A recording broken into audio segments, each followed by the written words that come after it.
You've entered void of rules, where chaos reigns and darkness consumes all.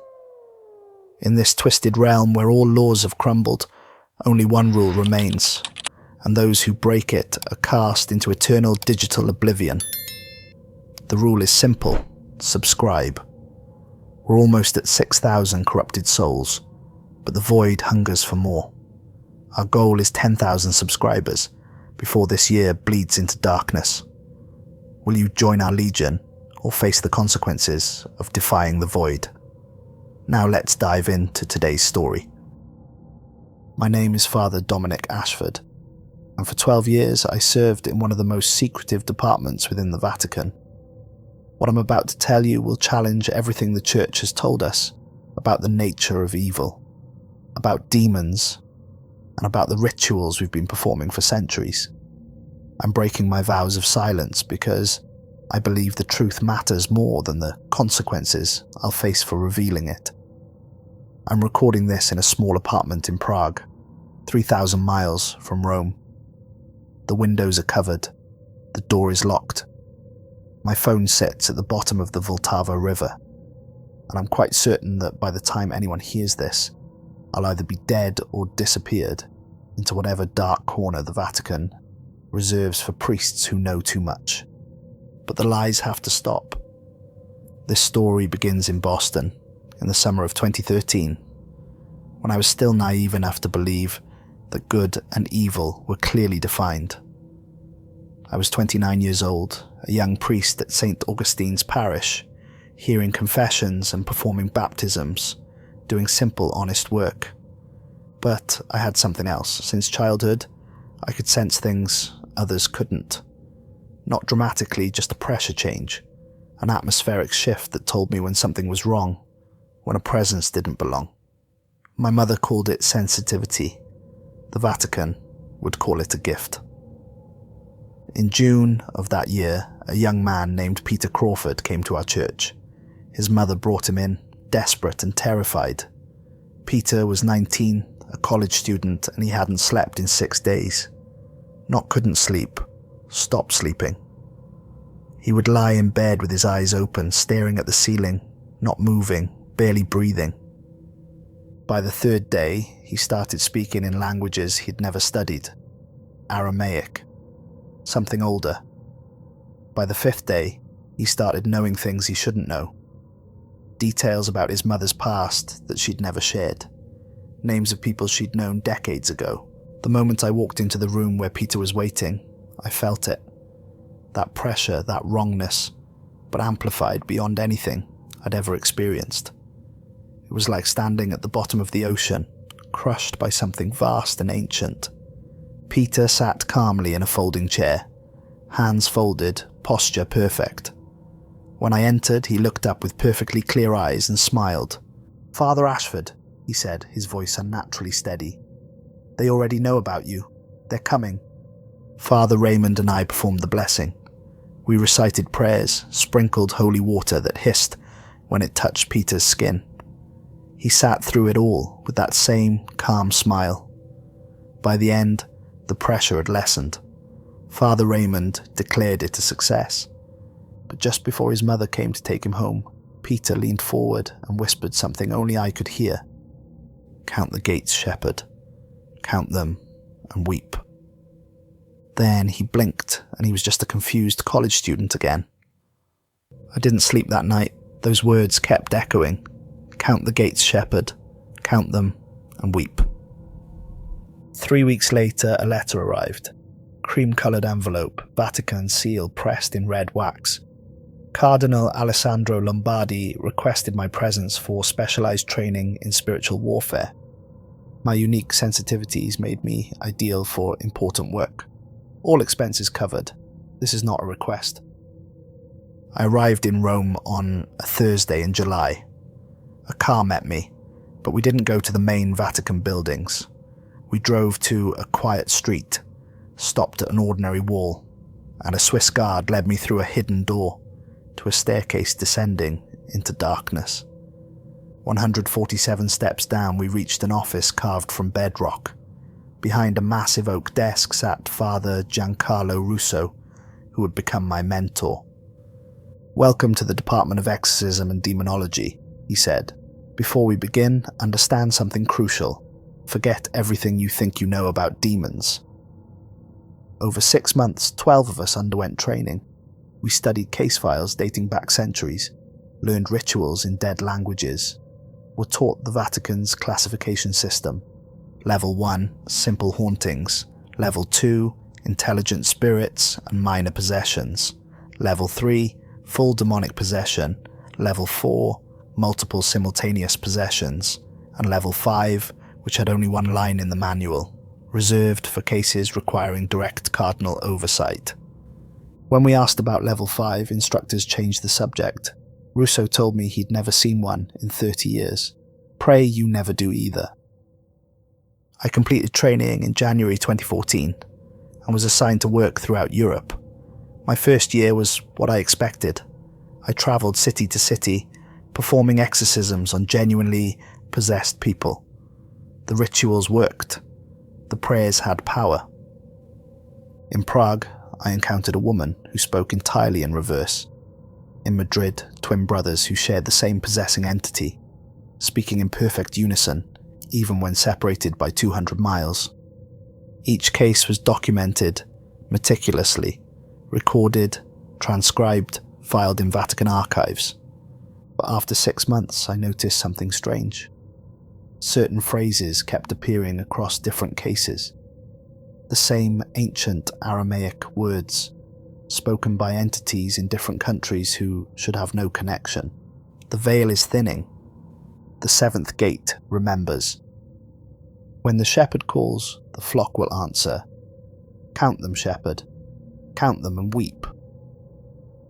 That last one appeared in 4 separate cases, always in English, even when the possessed didn't speak English. Always directed at me specifically. I started keeping private notes, documenting these recurring phrases. After a year, I couldn't deny it anymore. Something was speaking through these different possessions. The same intelligence, using different vessels to deliver the same message. I mentioned it to Russo during a debriefing. He listened carefully, then closed my journal. "Different entities sometimes draw from the same cultural wells," he said. "It's not unusual. Don't undermine yourself by chasing shadows. Focus on saving people." But I saw something in his eyes, fear. So I stopped mentioning it, but I kept documenting it. In my 3rd year, everything changed. I was called to Munich for what seemed routine. A doctor named Friedrich Weber, 34, had been found catatonic in his apartment. 6 days sitting in a chair, not eating, not drinking, not moving. When I began the exorcism, Friedrich suddenly sat up straighter. His eyes locked onto mine.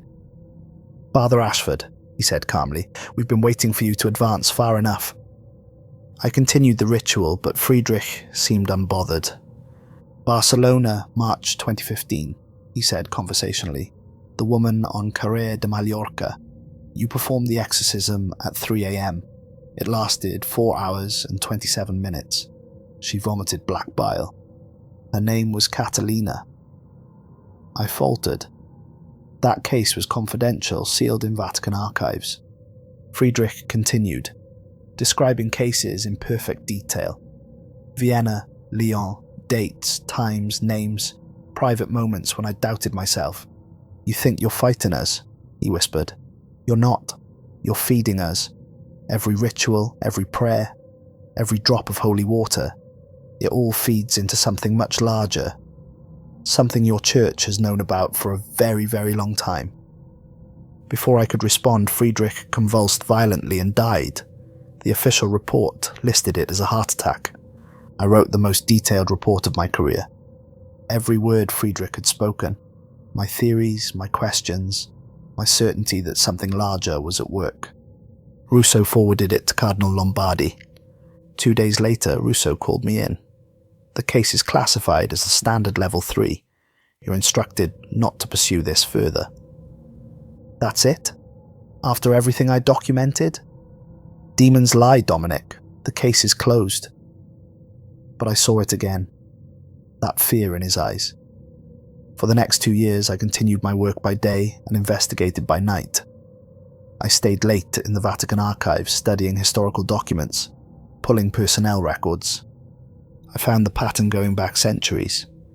The same cryptic warnings appearing in cases from the 1800s, 1700s, 1600s. Different demons, different locations, but the same message repeating across history. References to gates, to veils thinning, to shepherds and flocks. I noticed something else disturbing. Most Vatican demonologists didn't last more than 15 years. They either died under mysterious circumstances, suffered mental breakdowns, or disappeared. Father Vincent Laurent, French exorcist, 1987 to 2001. Official records said retired, actually jumped from the Pont Neuf in Paris. His suicide note, they've been lying since the beginning. God forgive us all. Father Hiroshi Tanaka, Japanese exorcist, 1995 to 2008, officially transferred to a monastery, actually committed to a psychiatric facility, catatonic until death. Medical records noted he whispered the same phrase repeatedly, 7 gates, 7 seals, 7 lies. The pattern was undeniable. Something happened to exorcists who served long enough, who started asking the right questions. I was in my 5th year. The clock was ticking. I tracked down Father Matteo Salvatore, who'd retired in 2009 and disappeared to a tiny village in Sicily. When I found him, he looked decades older than his official photos, his hands trembling constantly, his eyes darting around in fear. When I mentioned the recurring phrases, he grabbed my arm. "Stop looking," he whispered. "They'll do to you what they did to Father Julian." What happened to Father Julian? He found the archive, the real archive. 3 days later, he walked into the Tiber River with stones in his pockets. What archive? Matteo's eyes filled with tears. He found something that proved we'd been lied to since the beginning. He was going to report it to Cardinal Lombardi. That was the last time anyone heard from him. Where is this archive? I don't know, but if you find it, they'll make sure you never tell anyone. Stop asking questions, Dominic, please. I left, but of course I didn't stop. It took 3 more months of research, studying underground layouts, comparing old maps to new ones, looking for discrepancies. I found references to a chamber sealed in 1847 by Cardinal Pietro Moretti. Official reason, structural instability. But 1847 was the same year several exorcists mysteriously died. I found it, a space that should exist but didn't appear in current documentation. A room 3 levels below, the main archives accessible through a maintenance tunnel. On a Wednesday night at 2:17 a.m, I made my move. I entered the archives using my credentials. The guard barely looked up. I descended to the 3rd level and found the shelf unit in the eastern corner. When I pushed it, it swung inward on hidden hinges, revealing a narrow passage. At the end was a bricked-up wall. The mortar was old, crumbling.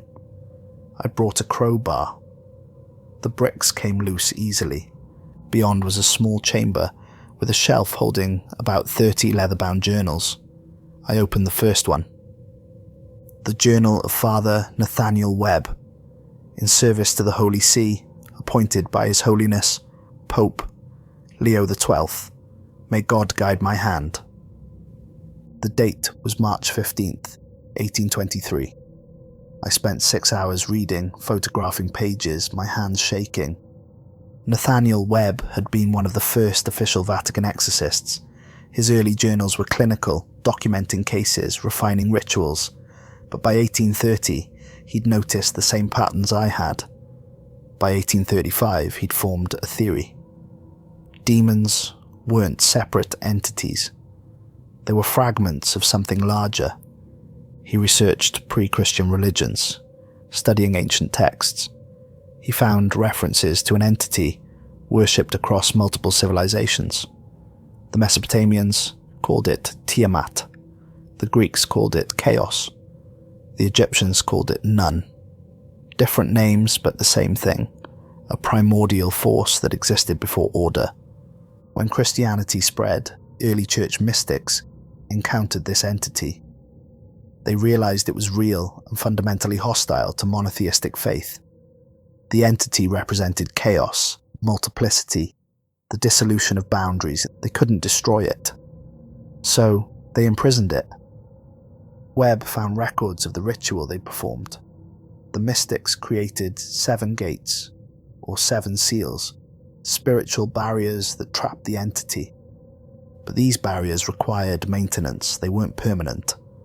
The mystics calculated they would hold for approximately 1,000 years. Here's where it became disturbing. The rituals used to create these barriers were the foundation of Catholic exorcism rites.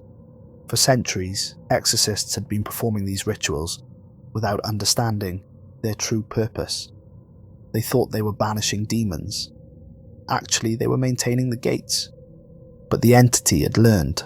It started sending fragments of itself into the world, possessing people, forcing the church to perform exorcisms. And each exorcism, while reinforcing the gates, also weakened them. Like a lock that requires a key to stay closed, but each turn wears down the mechanism. The entity was using the church's rituals against it, slowly wearing away the barriers, one exorcism at a time. Webb calculated that by 1847, 6 of the 7 gates had failed. Only 1 remained. At the current rate of exorcisms, it would fail within 300 years. His entry from June 3rd, 1847. I brought my findings to Cardinal Moretti. He already knew. They all knew. The Vatican has known since the beginning that we're fighting a losing battle.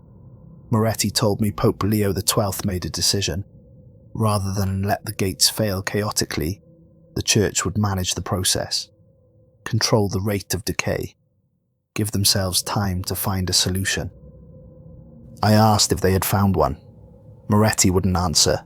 He ordered me to cease my investigation, to destroy my research, to speak of this to no one. But I cannot destroy this work. Every exorcist who comes after me deserves to know the truth. We are not saving souls. We are counting down to an apocalypse that the Church itself is orchestrating. We are shepherds, leading our flock to slaughter. Webb's final entry, June 15th, 1847. They are coming for me. I've hidden this archive where they will not easily find it. Whoever discovers these words, know that you are in danger now too.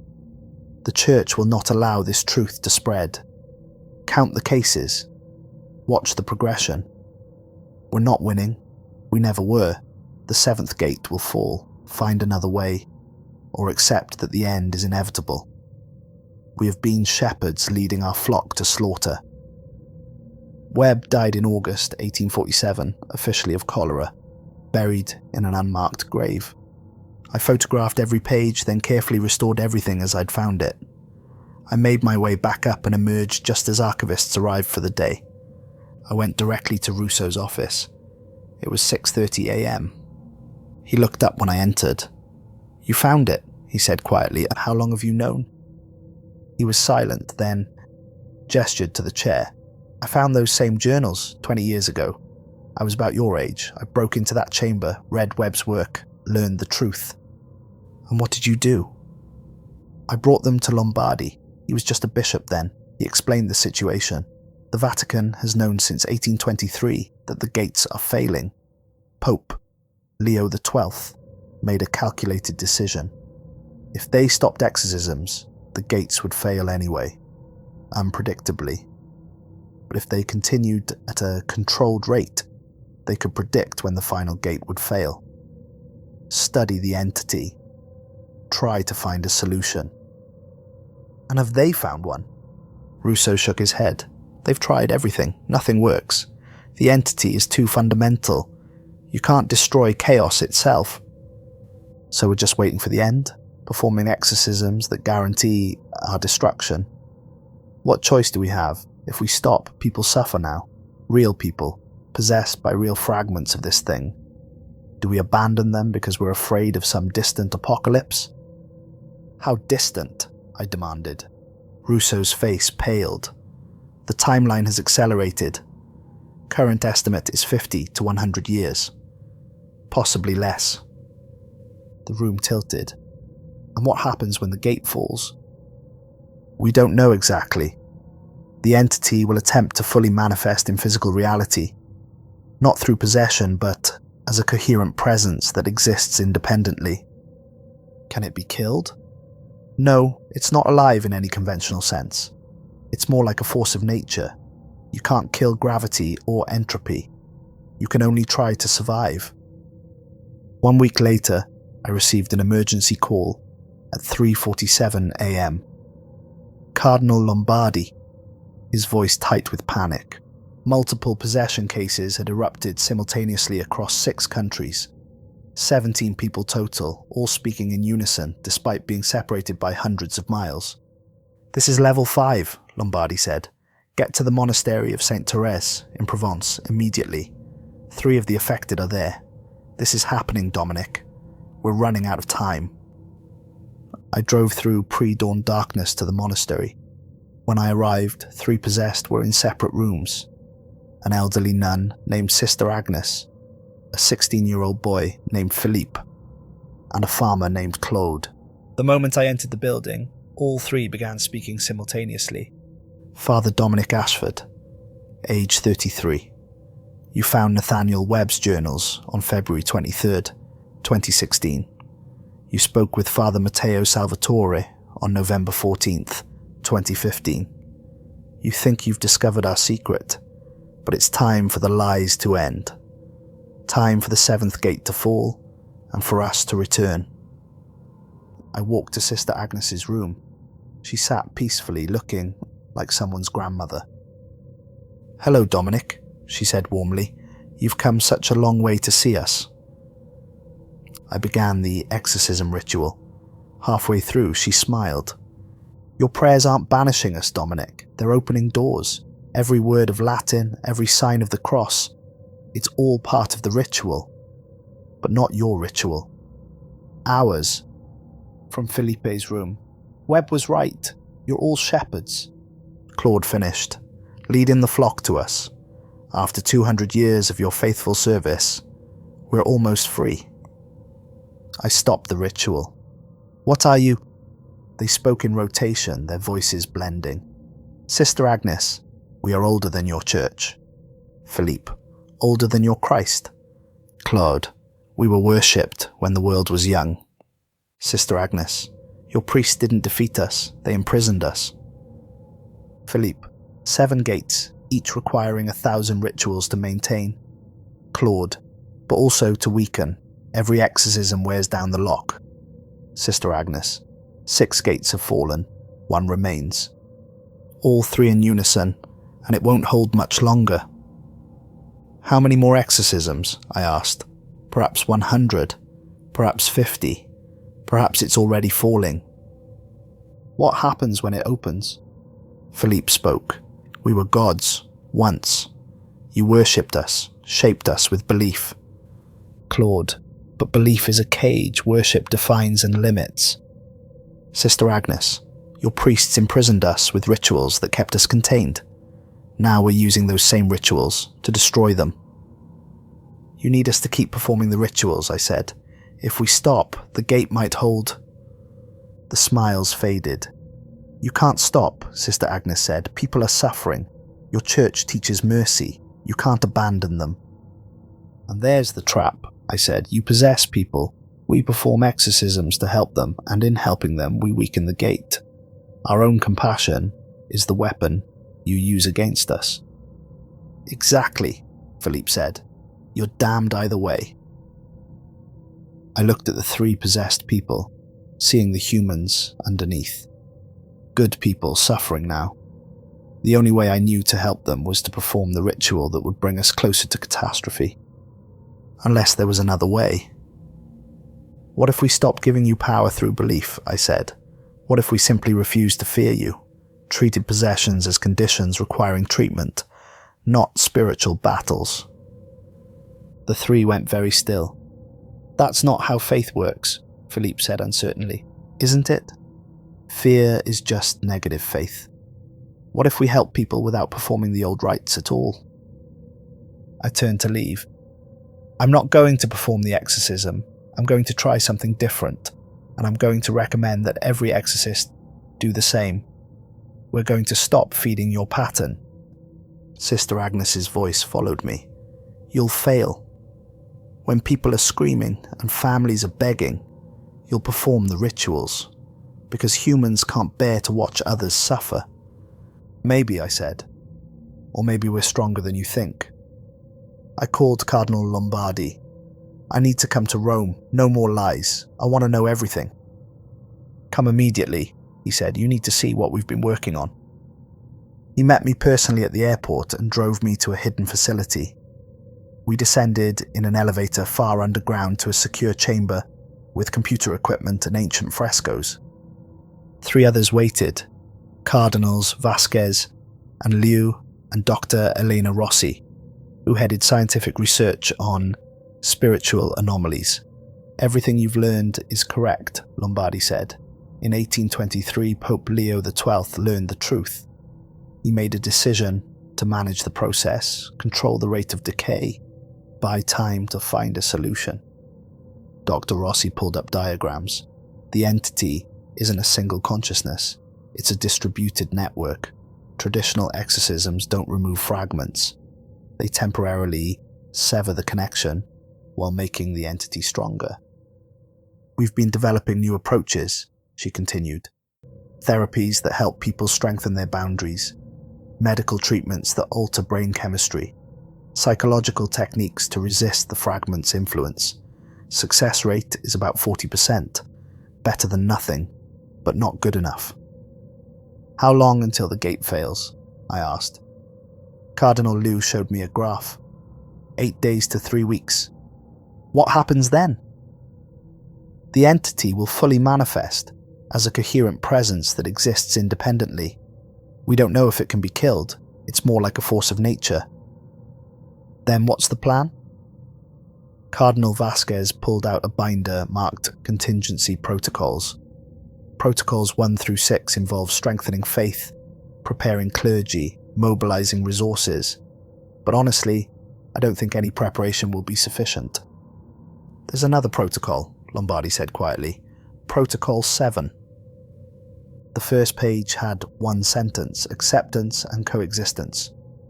What if it's not fundamentally evil? Cardinal Liu asked. What if it's simply chaotic? What if, instead of fighting it, we learn to coexist? Before Christianity, people worshipped gods of chaos and order in balance. Christianity rejected that, but what if that was a mistake? Dr. Rossi showed brain scans. Human consciousness requires both order and chaos. Too much of either creates dysfunction. Optimal functioning exists in balance. Perhaps the entity isn't trying to destroy reality, but restore balance that Christianity disrupted. You're rationalizing making a deal with something that hurts people, I said. Is it hurting them, or are we?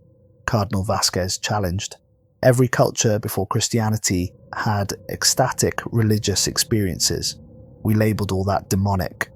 But what if the suffering comes from resistance, not from possession itself? Dr. Rossi showed case files.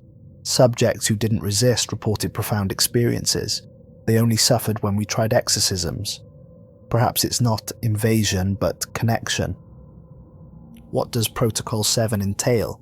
Lombardi explained. Stop all traditional exorcisms. Begin public education, reframing possession as natural spiritual phenomenon. Train priests in integration techniques rather than banishment. Change humanity's relationship with the entity from adversarial to collaborative. And you think it will accept that? The violence might be our fault, Cardinal Vasquez said. If we break the cycle, change our response, the entity might change in return. Or it takes advantage of our surrender and consumes us, I said. That's the risk, Lombardi admitted, which is why we haven't implemented it.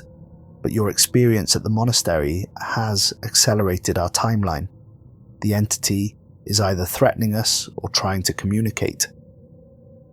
I need to talk to it again, I said suddenly. Not through exorcism, Just communication, direct and honest. I need to understand if coexistence is genuinely possible. That's incredibly dangerous, Vasquez warned. Direct communication without protective rituals could result in permanent possession. Then that's a risk I'll take. We need to know before we bet humanity's future on Protocol 7. 2 days later, I was in a secure facility in the mountains. Sister Agnes had been brought there. When I entered her room, she was sitting by the window. "Hello again, Dominic," she said. "Have you come to perform the ritual or to talk?" "To talk," I said, sitting across from her. "No rituals, just conversation." "How refreshing," she said. "No one has tried this in 900 years. What are you? What do you want?"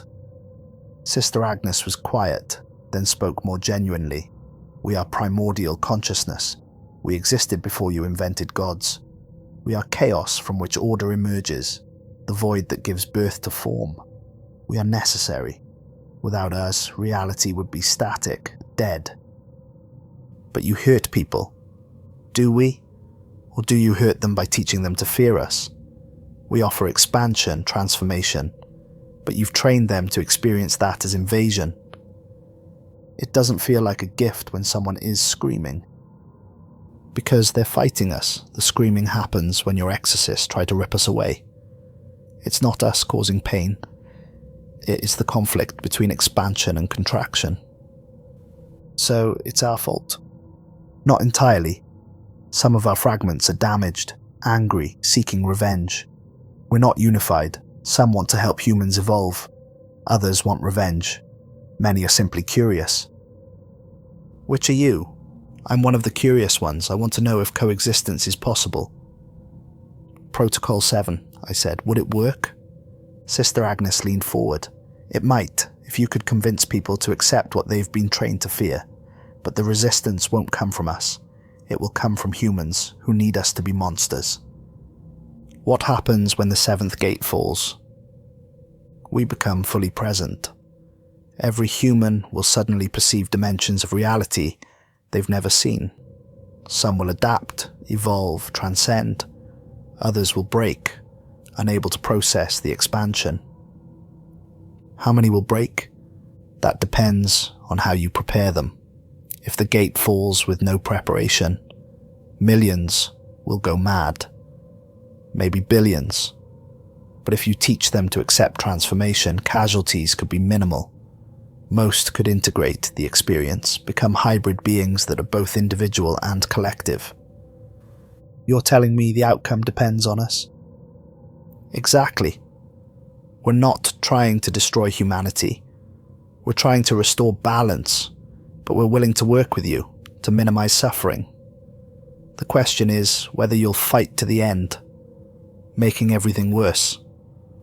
Or you're lying. How can I trust you? Sister Agnes nodded. You can't know. That's the nature of trust. We're asking you to trust us without proof. You're asking us to trust you despite 2,000 years of imprisonment. Both sides are taking a risk. She paused. But consider this. If we wanted to destroy humanity, we could have done it when the first gates fell. We've had fragments in your world for centuries. We could have caused far more harm. We're not your enemy, Dominic. We're just other, different. And you've been taught that different equals dangerous. I need proof, I said. Release Sister Agnes, completely. Let me interview her about her experience.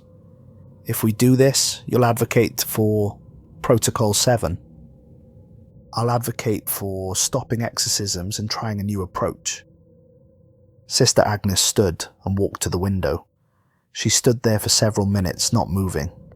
Then she gasped and collapsed. Medical staff rushed in. After a few minutes, her eyes opened. Where am I? She asked, her voice purely her own. You're safe, I said. What do you remember? I was in my room at the monastery, praying. Then there was a pressure, like someone pushing into my mind.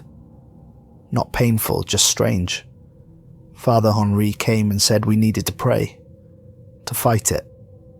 And that's when it hurt, like something was being forced in against my will. Then nothing. How long? 3 days? 3 days. She closed her eyes, remembering. During that time, there were impressions.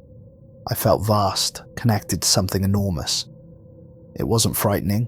It was beautiful, like being part of something infinite. But when there were rituals, when people demanded the presence leave, those moments hurt. If you could go back, would you resist? Sister Agnes was quiet. I don't know. Everything I've been taught says I should resist. But the actual experience before resistance started wasn't evil. It was just different. Dr. Rossi had recorded everything. She looked at me meaningfully.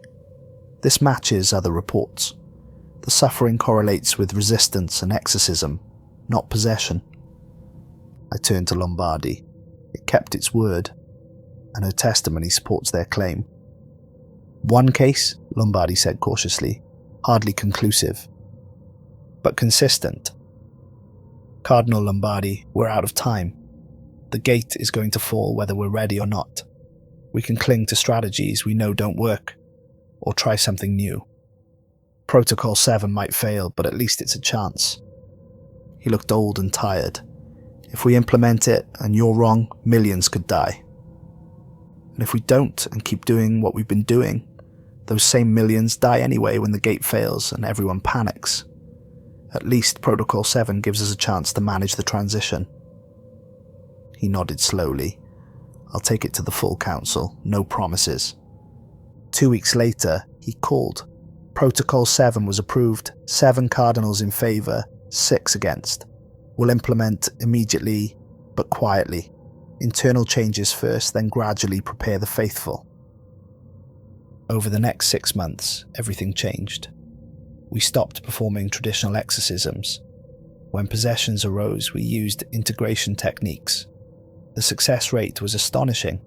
87% resolved peacefully. And something remarkable happened. Possession cases declined. 63% decrease in 6 months. The entity was responding. When we stopped fighting, it stopped pushing. But not everyone was happy.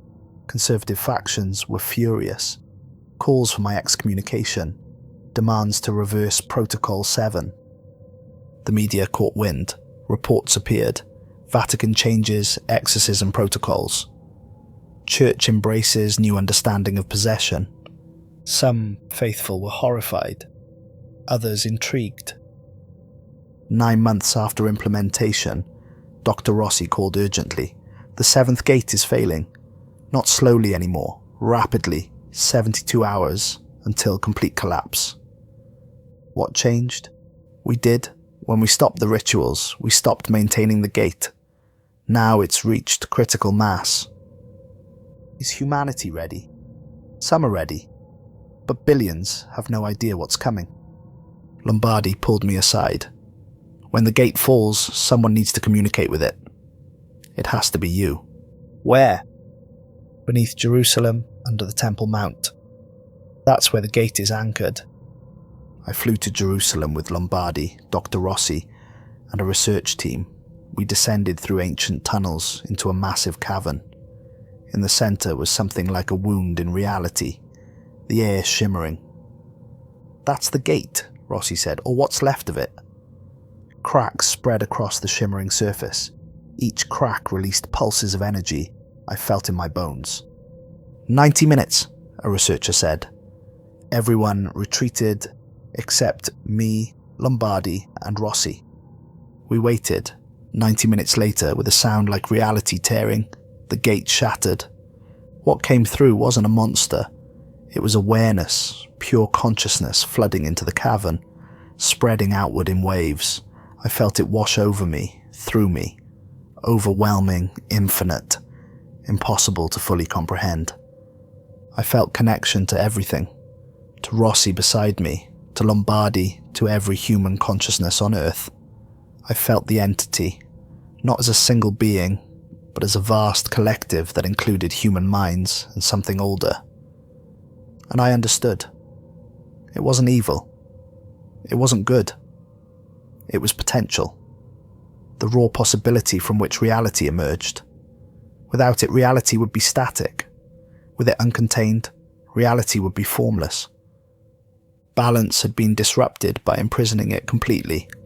Now it was being restored. I felt humanity responding. Some minds recoiled in terror. Others embraced it, evolving. Most fell somewhere between, struggling to adapt.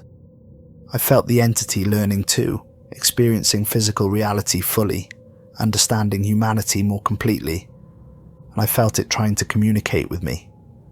"Dominic," it said, not in words, but directly in my consciousness. "You kept your promise. You changed humanity's response. You made this possible. Are you going to destroy us?" Destroy? No. Transform? Yes. Transformation isn't destruction. Humanity will change. Some will become more than human. Others will remain as they are, but with access to new realities. A few won't survive. We regret that, but it's necessary. How many won't survive? Fewer than you fear. Your preparation helped. Those who learned acceptance will adapt easily. The others will try to be gentle. I felt tears on my face. Is this really necessary? This is balance being restored. Life requires both order and chaos. Together they create existence. We're not invading, we're rejoining. We're taking our place alongside order rather than imprisoned beneath it. What happens now? Now humanity learns to live with us. Some will fear us, we'll give them space. Some will embrace us, we'll merge with them. Most will simply continue their lives with greater awareness. Your species will evolve, Dominic, and we'll evolve too, shaped by billions of human minds. The entity withdrew from the cavern, spreading itself across the world, rather than manifesting intensely in one location. Over the next days and weeks, the transformation became clear. Approximately 3% of humanity didn't survive. Some died from shock. Others went irrevocably insane. But 97% survived and most were thriving. People reported profound changes, colours brighter, music richer, human connections deeper. Many discovered new abilities, heightened empathy, intuitive understanding, phenomena that looked like psychic abilities. The entity kept its word. Those who resisted could maintain traditional consciousness, but they now existed in a world where others had access to experiences they couldn't share.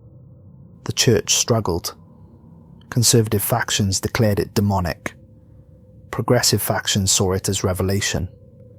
The church split into multiple denominations with radically different interpretations. As for me, I became something between priest and mediator. I still wore my collar, still considered myself Catholic, but my work changed completely. I helped people integrate their experiences, counseled those struggling with the transition, facilitated communication between hybrid consciousnesses and baseline humans who didn't understand them. I also became a spokesperson.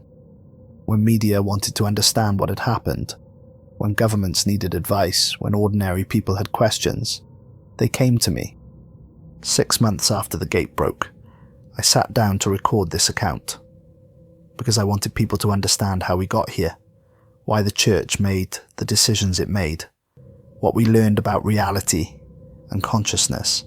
The Vatican still operates, though much reduced. Cardinal Lombardi stepped down, overwhelmed by changes he'd helped facilitate.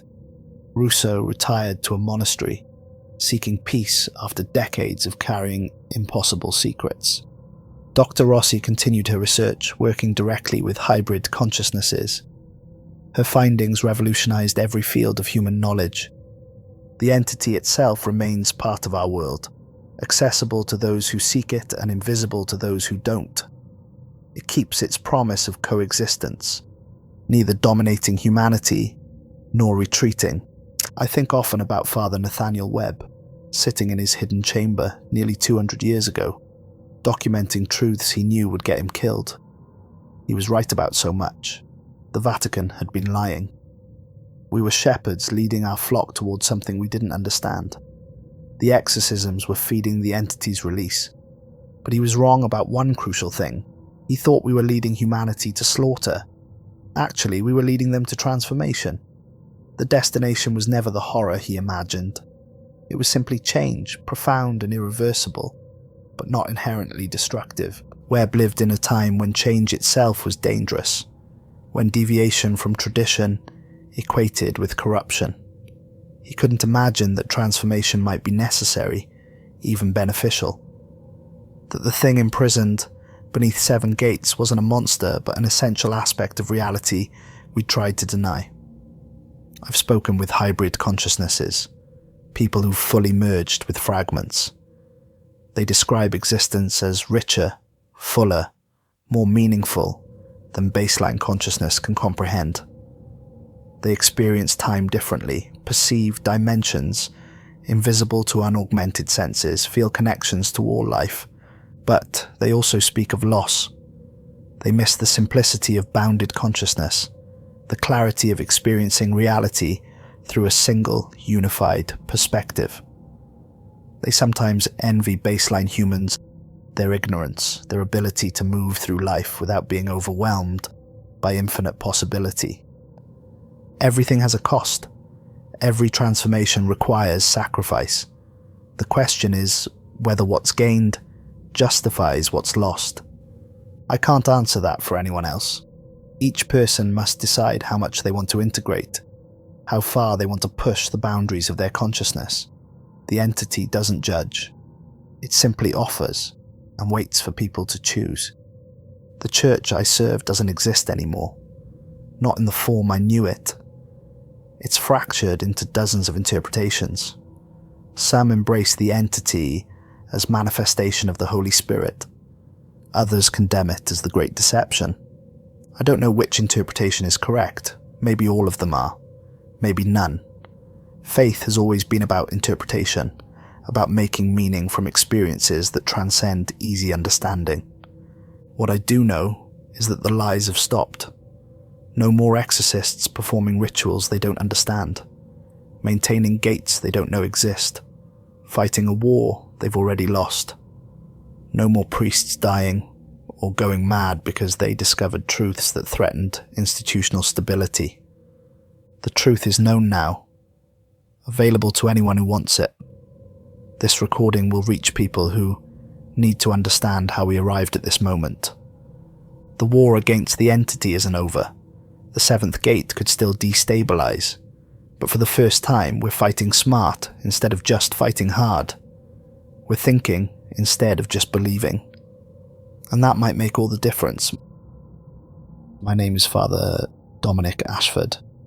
I was a demonologist for the Vatican for 12 years. This is the truth they didn't want you to know.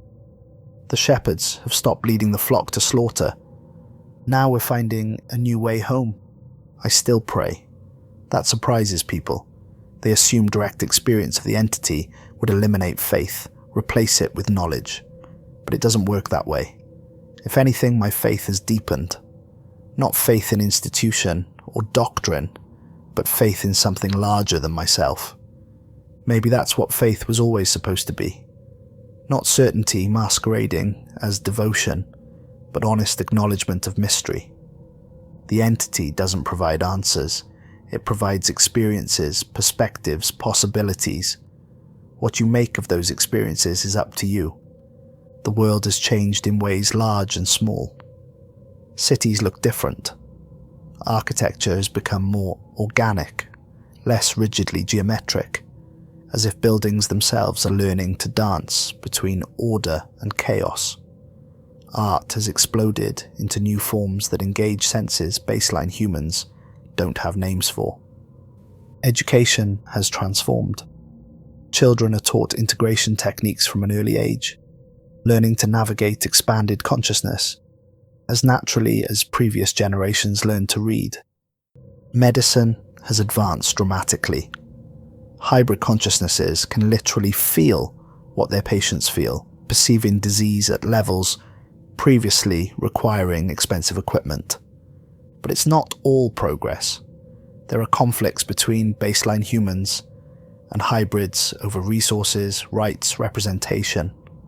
Questions about whether someone who's merged is still legally the same person.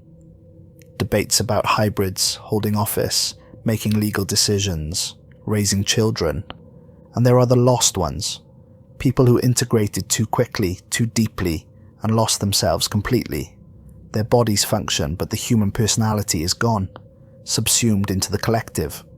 Are they dead? Transformed? Is there a difference? Some baseline humans resent the changes, feel left behind. They form communities dedicated to preserving pure human consciousness, rejecting any contact with the entity. The entity respects these boundaries, but the resentment is real, and sometimes it turns violent. There have been attacks, groups of baseline humans, targeting hybrids retaliating with abilities baselines can't defend against.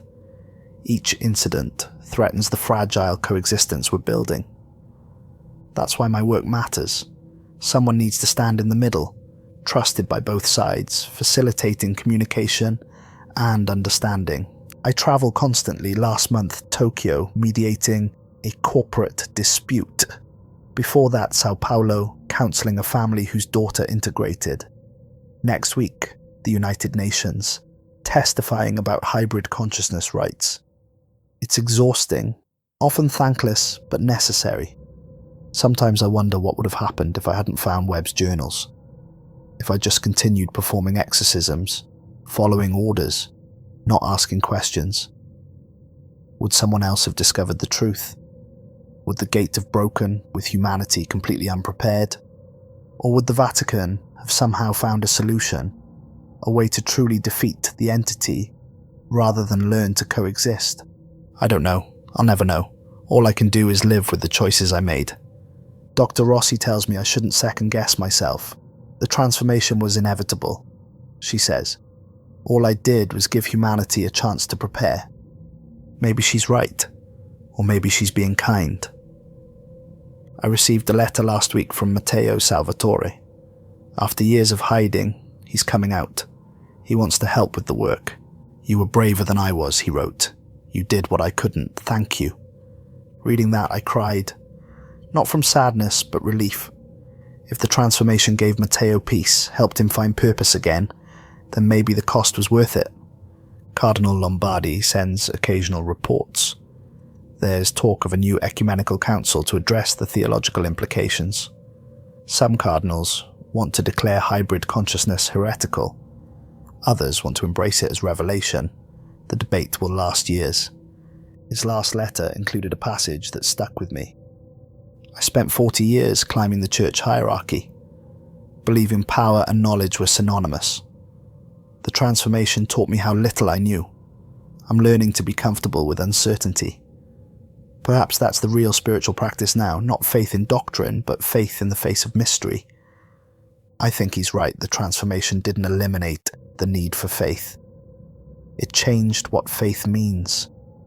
We can experience aspects of reality that were once only accessible through belief.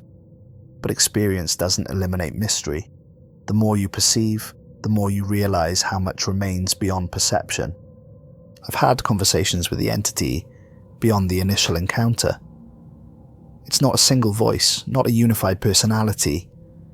It's like talking to an ocean, each wave a different perspective, sometimes contradicting previous waves, but all part of the same vast body. I asked it once if it expected things to unfold this way.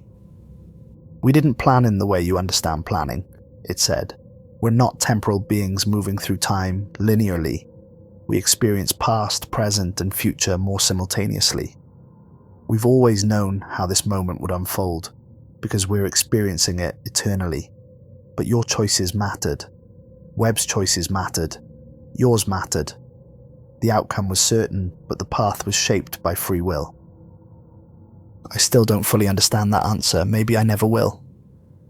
Maybe that's okay. There are days I miss the simplicity of my old life, when I long for the clarity of believing in absolute good and evil, of knowing exactly what was right and wrong, when fighting demons was straightforward, when faith provided clear answers rather than profound questions. But those days are gone. The world has changed. I've changed, and there's no going back. I think about Peter Crawford sometimes, the college student whose possession started my journey. I tracked him down after the transformation. He's doing well, living in Seattle, working as a software engineer. He doesn't remember much about his possession, just fragments, but he says the transformation felt familiar, like coming home to something he'd briefly touched years ago. He thanked me for not giving up, for pursuing the truth even when it was dangerous. I told him he'd started me on this path, that his whispered warning planted the seed that grew into everything that followed. "Count the gates, shepherd," he'd said, and I had. I'd counted them, understood them, and ultimately helped humanity survive their opening. Not everyone sees it that way. There are people who blame me for the transformation, who think I should have kept performing exorcisms, maintained the gates, even if it meant perpetuating suffering. They call me traitor, heretic, fool. Maybe they're right. History will judge whether my actions were heroic or catastrophic, whether I saved humanity or doomed it, whether coexistence with the entity is enlightenment or enslavement. I can't control how history remembers me.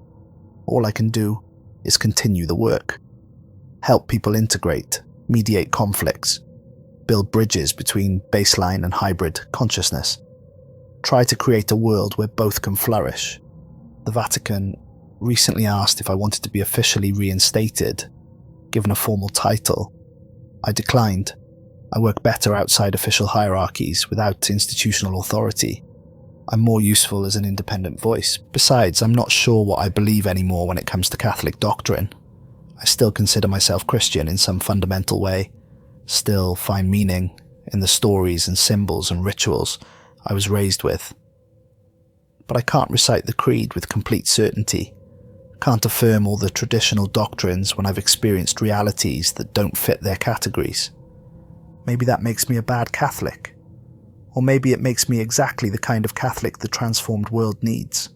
Someone who holds faith and doubt in tension, who lives in the space between certainty and mystery. I pray the rosary most evenings. Not because I think Mary intercedes in any traditional sense, but because the rhythm is meditative, centering, connecting me to centuries of people who've held these same beads and spoken these same words. There's comfort in that continuity, even as everything else changes. And sometimes when I'm praying, I feel the entity's presence, not possessing me, not speaking to me, just there, observing, curious about this strange human practice. Maybe it understands better than we do. Maybe ritual and chaos aren't opposites but complementary aspects of how consciousness works. We create patterns so we have something to vary from. We establish order so we can dance with disorder. That's what the entity represents, not the destruction of order, but the principle that makes order meaningful. Without the possibility of chaos, order is just stagnation. The Church taught me to fear chaos, to see it as the enemy of everything good and holy. But chaos isn't the enemy. Imbalance is the enemy. Too much order or too much chaos leads to destruction. Life exists in the dynamic tension between them. Webb understood that, even if he couldn't articulate it. That's why his journals felt so urgent, so prophetic. He'd glimpsed the truth that reality required, both principles working together. The transformation isn't the end of the story. It's just a new chapter. Humanity is still learning to live in this changed world, still figuring out how to maintain individual identity while opening to collective consciousness. There will be more conflicts, more misunderstandings, more people who can't adapt. The work of building genuine coexistence will take generations. But it's possible. I've seen it work on small scales, communities where baseline and hybrid consciousness live together peacefully, families where some members have integrated and others haven't, but love persists across the difference. If we can make it work in small ways, maybe we can scale it up. Maybe we can build a world where diversity of consciousness is celebrated rather than feared. That's the world I'm working toward. Not a world without conflict or suffering. Those are inevitable. but a world where conflicts are resolved through dialogue rather than violence, where suffering is acknowledged and addressed rather than ignored. A world where the lies have stopped, and truth, however complex and difficult, is valued over comfortable illusion. I don't know if I'll live to see that world fully realized. The work is bigger than any one person, but I can contribute. I can do my small part in building the foundation, and maybe, centuries from now, someone will look back at this moment and understand what we were trying to do. Maybe they'll judge us kindly, recognize that we were doing our best in impossible circumstances. Or maybe they'll condemn us for not doing more, for not moving faster, for not being wiser. Either way, we'll have done what we could, made the choices we thought were right, tried to minimize suffering and maximize flourishing, chosen truth over comfortable lies. That has to be enough. My name is Father Dominic Ashford. I was a demonologist for the Vatican for 12 years. I discovered that the Church had been lying about the nature of demons, about exorcisms, about the fundamental structure of spiritual reality. I helped change how humanity engages with forces we once called demonic. I played a role in the transformation that altered human consciousness forever. I don't know if that makes me a hero or a villain.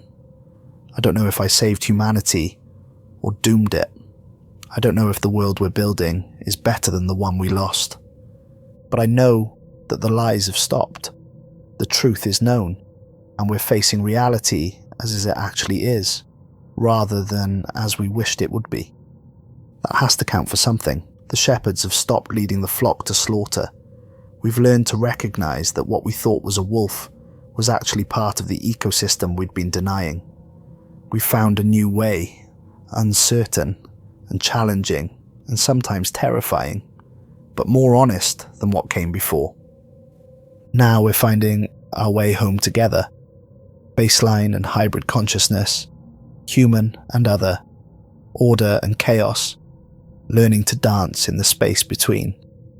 It's not the ending I expected when I started this journey, but maybe it's the ending we needed. Or maybe it's not an ending at all. Maybe it's just a beginning. The gates are open, the veil is thinned. The shepherd and the flock are learning to walk side by side with what we once feared. And somehow, impossibly, we're surviving. Maybe even beginning to thrive. This is Father Dominic Ashford signing off. The gates are open, and we are learning to live in the light that pours through them. Terrible and beautiful and utterly transformative. May God, whatever that means now, help us find the wisdom to use it well. Amen.